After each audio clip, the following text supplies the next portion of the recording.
Hello बच्चों, कैसे हो आप लोग। आइए बच्चों, आज मैं लेसन थर्ड के बारे में बताऊंगा, विद्युत रसायन। विद्युत रसायन अगला आज आपका चैप्टर है बच्चों,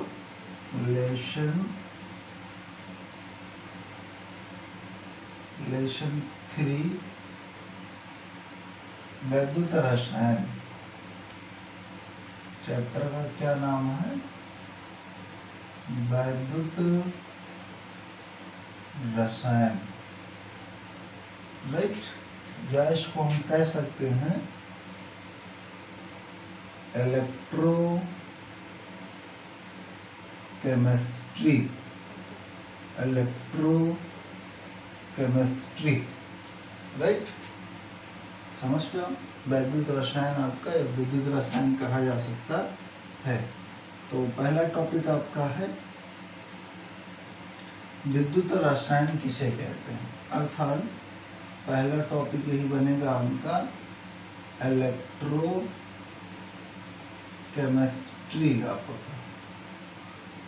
विद्युत रसायन किसे कहते हैं या विद्युत रसायन किसे कहते हैं, ये टॉपिक आज आप लोगों का है। ठीक है, आइए इसके बारे में जानते हैं। रसायन विज्ञान की वह शाखा, रसायन विज्ञान की वह शाखा जिसके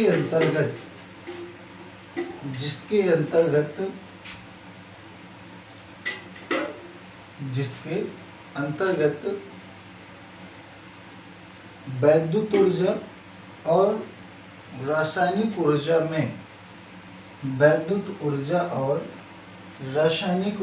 में होने वाले परिवर्तन का अध्ययन किया जाता है, उसे हम इलेक्ट्रोकेमिस्ट्री अर्थात विद्युत या वैद्युत रसायन कहते हैं। समझ में आया बच्चों? फिर से, रसायन विज्ञान की वह शाखा जिसके अंतर्गत रासायनिक ऊर्जा तथा विद्युत ऊर्जा, केमिकल एनर्जी कह सकते हैं, और विद्युत ऊर्जा, इलेक्ट्रो आपकी जो है इलेक्ट्रिक आपका एनर्जी, राइट, आदि में होने वाले परिवर्तन का अध्ययन किया जाता है, उन्हें हम इलेक्ट्रोकेमिस्ट्री या विद्युत रसायन कहते हैं, राइट। वैद्युत रसायन को प्रायः जो है दो भागों में बांटा जाता है। विद्युत रसायन को प्रायः हम दो भागों में बांटते हैं। नंबर फर्स्ट आपका वैद्युत ऊर्जा को रासायनिक ऊर्जा में परिवर्तन, ठीक है। दूसरा आपका रासायनिक ऊर्जा को वैद्युत ऊर्जा में परिवर्तन, राइट। विद्युत रसायन का अध्ययन करने के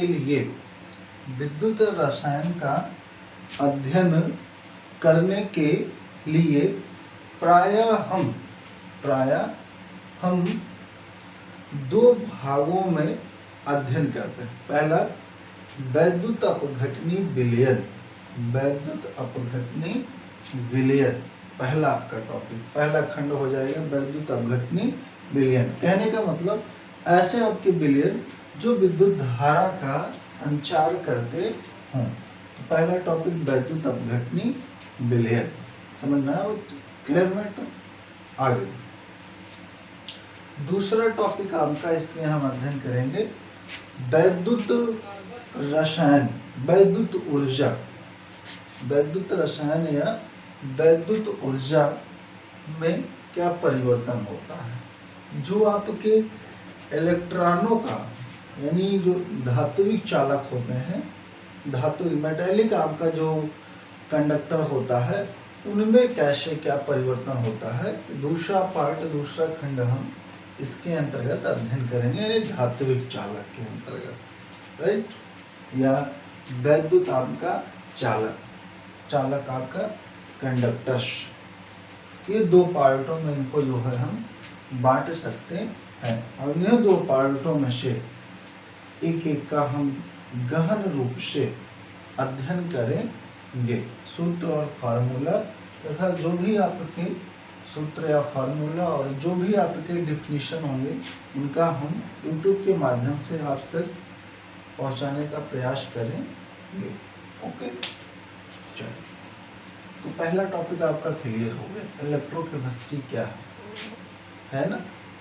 आगे चलता हूँ, नेक्स्ट टॉपिक में चलता हूँ, नेक्स्ट टॉपिक में। ओके, नेक्स्ट टॉपिक बच्चों आपका, नेक्स्ट टॉपिक विद्युत अपघट्यों के विलयनों का चालकत्व। अगला टॉपिक आपका विद्युत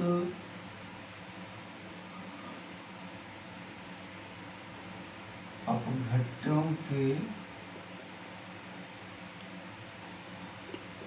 विलयनों का, विद्युत अपघट्य विलयनों का चालकत्व। ऐसा सेट करो, विद्युत अपघट्य या अपघट्यों विलयनों का चालकत्व, चालकत्व। ओके, विद्युत अपघट्य के विलयनों का, विद्युत अपघट्यों के विलयनों का चालकत्व। ओके, समझ पा रहे? इसकी इंग्लिश क्या होती है?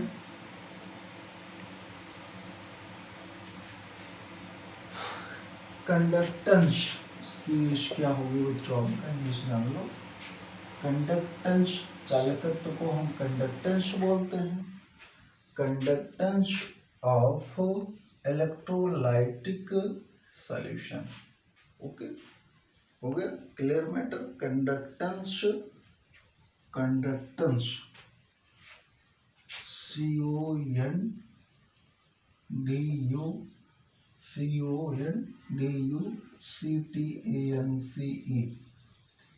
कंडक्टेंस हो गया।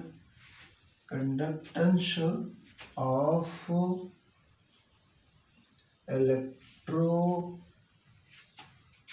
Electrolytic solution.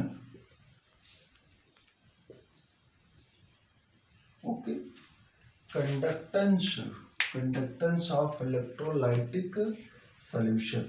ओके, समझ में? चलो इनके बारे में जानते हैं बच्चों, थोड़ा सा ध्यान से सुनिएगा मेरी बात को। विद्युत अपघट्यों के विलयनों का चालकत्व क्या होता है? चालकत्व को हम चालकता भी कह सकते हैं। पहली बात तो इसको ध्यान में रखिए, अब आगे समझिए। विद्युत अपघट्यों के विलयनों में, विद्युत अपघट्यों के विलयनों में, और टॉपिक क्या है बच्चों आपका, विद्युत अपघट्य पदार्थ क्या होता है, राइट। विद्युत अपघट्य पदार्थ हम किसे कहते हैं, यानी इलेक्ट्रोलाइटिक सब्सटेंस आपके क्या होते हैं, या इलेक्ट्रो विद्युत अपघट्य विलयन क्या होता है, इतना आप जानो।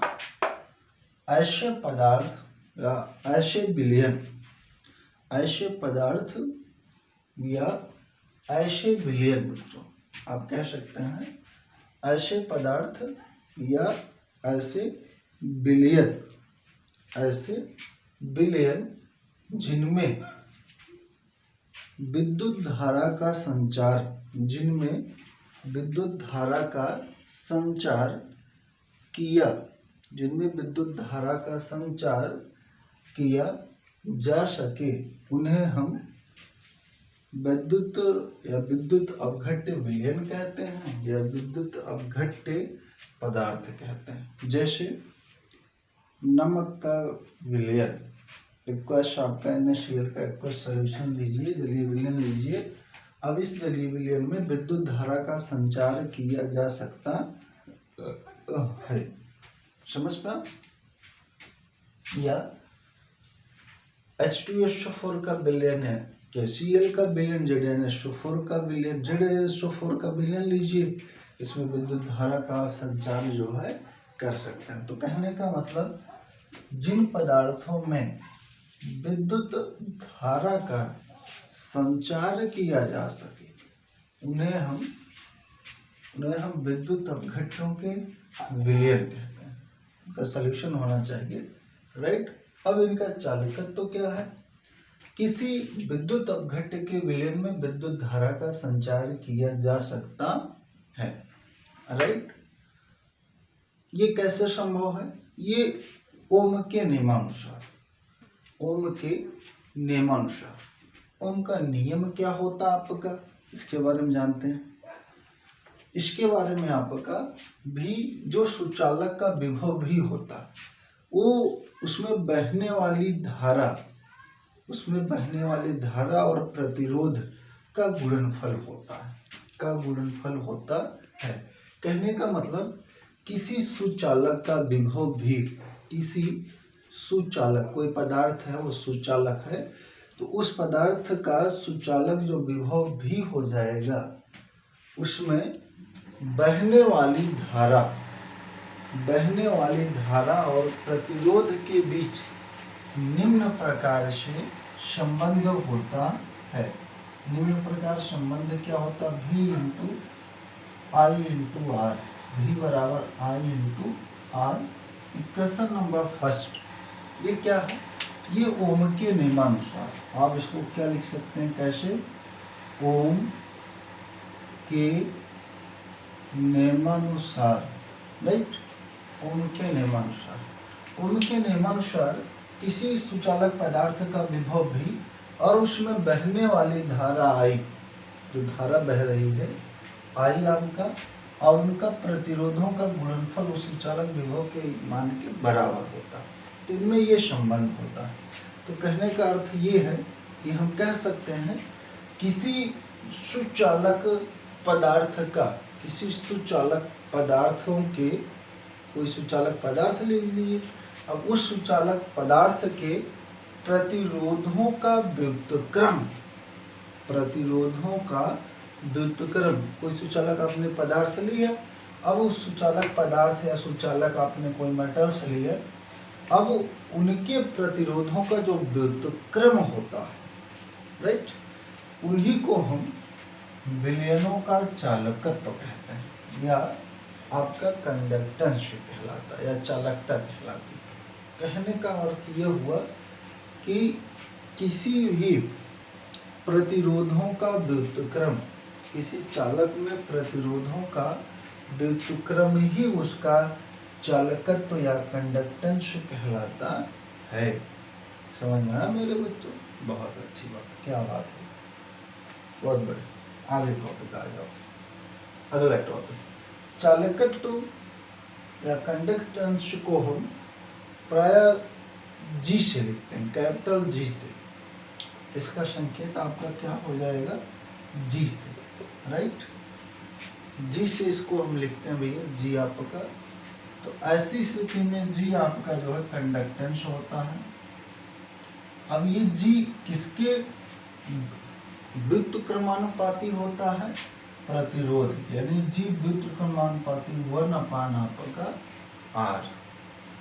ये होता भैया आपका चालकत्व। चालकत्व को कई बुकों में सी भी लिखा जाता है, पर ऐसा संभव नहीं, क्योंकि सी जो होता है कूलाम को भी हम कहते हैं, सी विलयन की सांद्रता भी हो, मोलर सांद्रता भी हो सकती।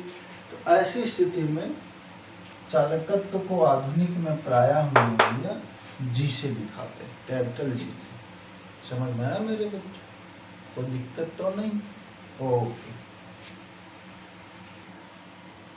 ओके बच्चों, थोड़ा सा ध्यान दीजिए, इसको लेजर कर देता हूँ बच्चों।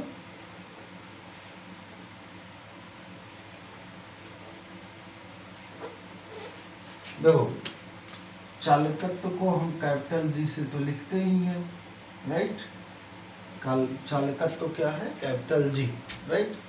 इसका मात्रक जो होता है, जी का मात्रक ओम इनवर्स होता है। क्या होता है?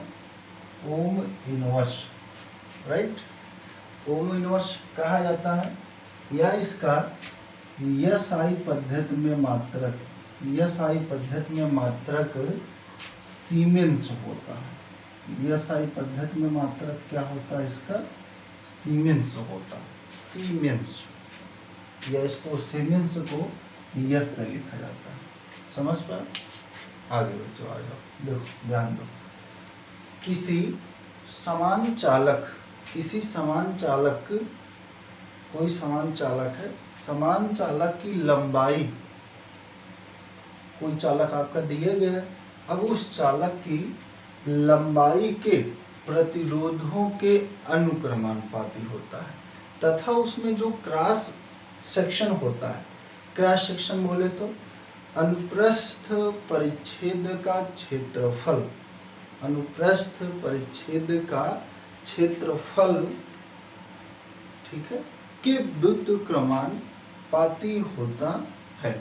अर्थात कहने का मतलब किसी समान चालक का जो प्रतिरोध होगा वो अनुक्रमानुपाती किसके? यल के। अनुक्रमानुपाती किसके हो गया भाई साहब? यल के। राइट, समझ में आया? और किसी भी परिच्छेद का जो क्षेत्रफल होगा, अनुप्रस्थ परिच्छेद का क्षेत्रफल, एरिया आपका, वो प्रतिरोधों के व्युत्क्रमानुपाती होता है, प्रतिरोधों के व्युत्क्रमानुपाती होता है। कहने का अर्थ ये हुआ आर व्युत्क्रमानुपाती आपका एल आपका इंटू आपका 1/1 अनुप्रस्थ परिच्छेद का क्षेत्रफल क्या होता है? ए से लिखा जाता है, ए। तो या इसको हम लिख सकते हैं आर व्युत्क्रमानुपाती L/A, L/A। समझ पाए? या इसको फिर लिखा जा सकता है कैपिटल आर बराबर आपका, कैपिटल आर बराबर रो, कैपिटल आर बराबर रो इंटू आपका L/A। ऐसी स्थिति में आपका यहाँ पर रो आपका विशिष्ट प्रतिरोध होता, क्या होता है?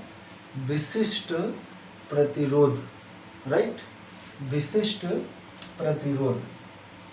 अगर इसमें, अगर हम चालक की जो लंबाई 1 सेंटीमीटर हम मान लें और क्षेत्रफल उसका 1 सेंटीमीटर स्क्वायर मान लें, तो ऐसी स्थिति में R = आपका रो होगा, विशिष्ट प्रतिरोध होगा। समझ में आया बच्चों? चले आगे।